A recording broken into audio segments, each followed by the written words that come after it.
আসসালামু আলাইকুম। Police jobs BD থেকে আমি ইব্রাহিম রাসেল। আশা করি সবাই ভালো আছেন। আজকে থেকে কিন্তু বন্ধুরা পুলিশ কনস্টেবল নিয়োগ ২০২৫ এর আবেদন শুরু হয়ে গিয়েছে। আবেদন প্রক্রিয়া চলবে ১৮ই মার্চ পর্যন্ত। এর মধ্যে আপনি আপনার আবেদন সম্পূর্ণ করবেন।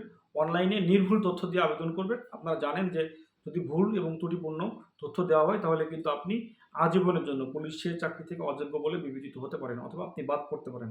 আপনি জানেন যে প্রাথমিক বাছাই মানে এই আবেদনপত্র বাছাই এটাকে বলে প্রিলিমিনারি স্ক্রিনিং। এখান থেকে কিন্তু প্রায় 15 থেকে 20 বা 25 পর্যন্ত মানে অ্যাপ্লিক্যান্ট প্রতি বছর বাদ পড়ে। অথবা আপনি সমস্তভাবে ফিট, দক্ষতা, যোগ্যতা থাকা সত্ত্বেও আপনি শুধু আবেদনে ভুল তথ্য দেওয়ার কারণে বাদ পড়ে যেতে পারেন। অতএব সতর্কতার সাথে আবেদন প্রক্রিয়া সম্পূর্ণ করুন এবং পুলিশ আপনাদের ওয়েলকাম জানাচ্ছে। কোনো ধরনের ঘুষ বা তদবিরে কিন্তু পুলিশের চাকরি হবে না। অতএব দালালের ফাঁদে পা দিবেন না।